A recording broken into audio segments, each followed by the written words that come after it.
Nick, it's great to see you. Thanks so much for coming on the 6-5, first time.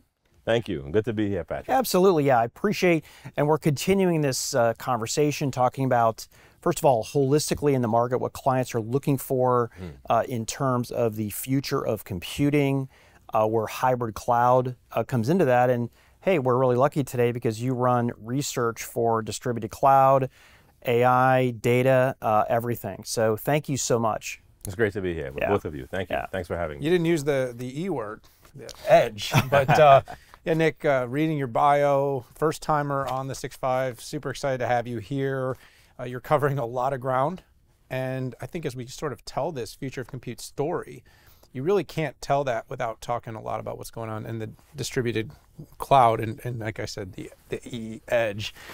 Big story, big opportunity. I mean, we're all hearing the data numbers about the proliferation, exponential growth in volumes of data, and enterprises around the world and every other organization that uses compute are focused on the opportunity at the edge. So I'd love to get your sort of take on how IBM perceives the edge, the opportunities, the challenges, and sort of what you're working on in this particular space. Absolutely, Daniel. So when you look at edge, there's a key vector that plays a role here, and that vector is the increased disaggregation and decentralization that's happening from an infrastructure point of view.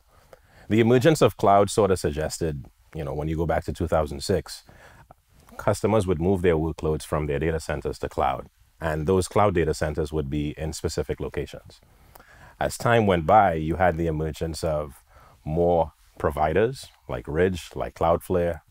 Compute got better, the advancement in AI with GPUs and so on, accelerators, and customers needed to solve problems at the edge in addition to moving their workloads to cloud. So that vector of disaggregation is a key one from an edge standpoint. Additionally, for us, when you think through edge, because of that strong rise in hyperscalers, there's this notion of edge in versus cloud out. What does that really mean? Cloud out simply means you take your cloud stack architecture and you run that stack on a customer's edge, whether that be a retail appliance, whether that be in a manufacturing floor, a warehouse, what have you. Whereas edge in sort of lends itself to being cloud agnostic, but also really critically elevating the data plane to a first-class citizen. From a cloud out point of view, the control plane dominates and data is not really first class. We see that as a key differentiation for us as a company.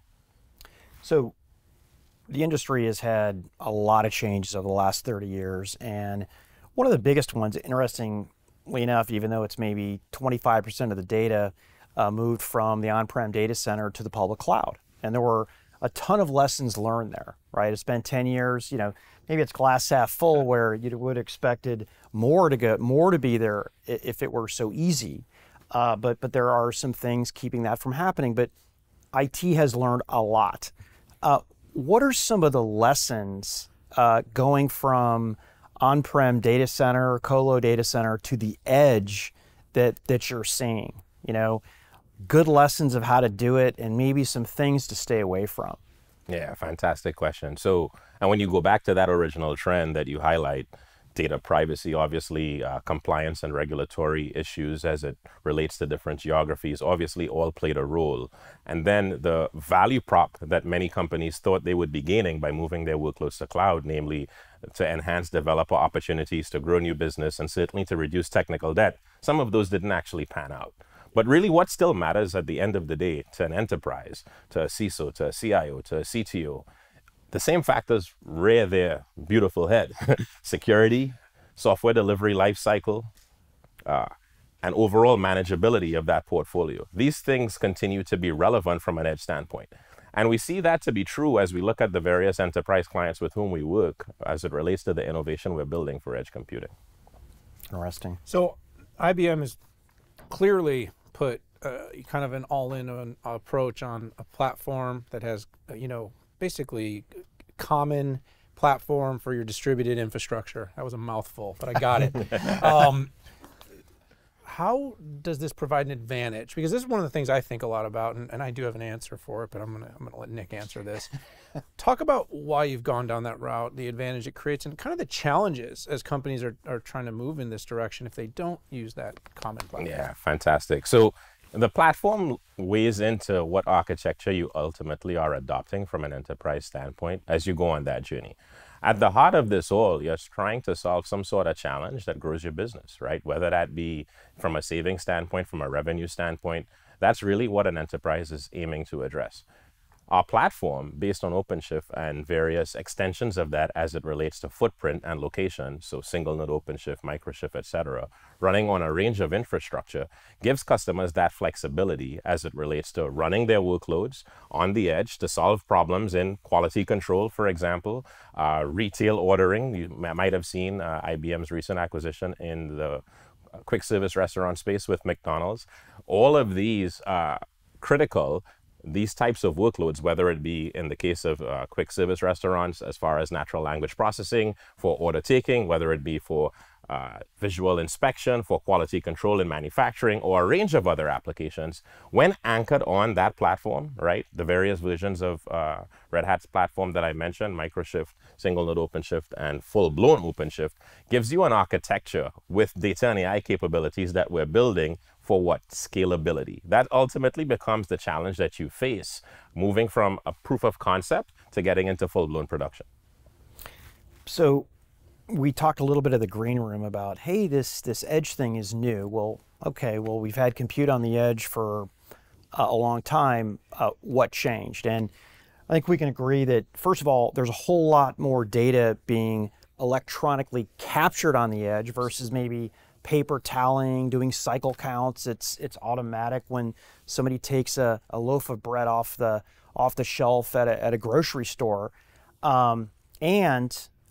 We finally have enough compute power, and we have machine learning algorithms to run against it that are very efficient.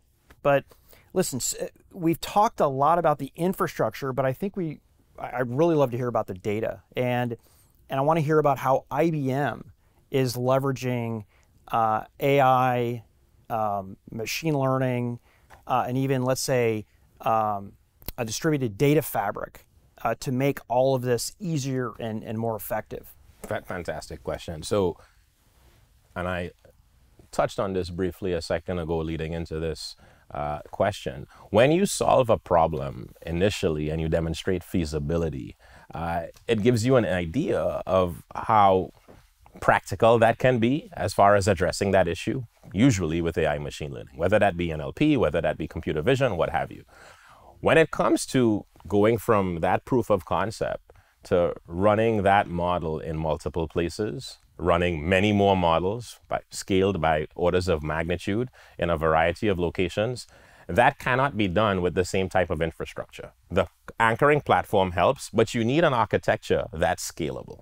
And the scalability in that architecture, you're able to leverage that first vector we touched on, the disaggregation and infrastructure. And that choice is up to the client, right? Whomever you've chosen as your hyperscaler provider, that's your choice. That's where you'll do your model training.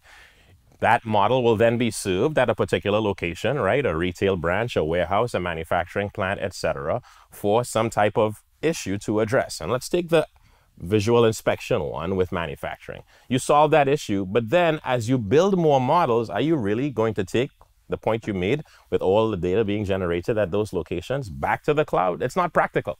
You need an architecture that allows you to take some of that back to the cloud. And what we do here is build a range of data and AI capabilities that are platform-centric. So, for example, imagine you've generated a ton of data from various locations, and now you need to retrain the model because there's no supervision there, right?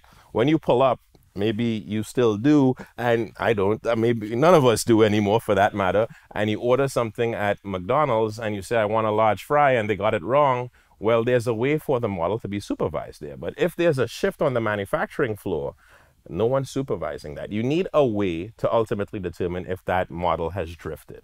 You need a way to determine if you can take that set of data that has been generated and only take a sample of it, because the images are fairly similar. So we use AI and machine learning to cluster data, so we figure out what goes back to the cloud, what stays on the manufacturing floor. We infer whether the model has drifted or not using a variety of techniques. And that helps with not only the onboarding of new models, but the ability to scale that infrastructure from plant to plant to plant. Yeah, Nick, no question there's a ton of opportunities and challenges being presented, and federating certainly can help solve some of them. You know, I think about, the examples that you give, and we could certainly, we certainly have the opportunity now with all the data at our disposal to keep getting better, to keep getting sharper, and to improve all the different types of edges, the retail, the bread on the shelf, right? The next generation of shopping, certainly, and of course, factories of the future, the edge, the opportunity there, significant. But the challenges, because of distributed architecture, are still, they're palpable, they're significant, and Absolutely. something that we expect and we'll be watching as analysts for you and your team to continue to evolve and innovate upon. And Nick, we'll look forward to having you back to talk more about all the things you're doing at the edge, distributed cloud, and more as part of our future of computing story. Awesome. Thank Thanks, you, Daniel. Nick. Thank Appreciate you, it. Patrick. Appreciate it. Pleasure.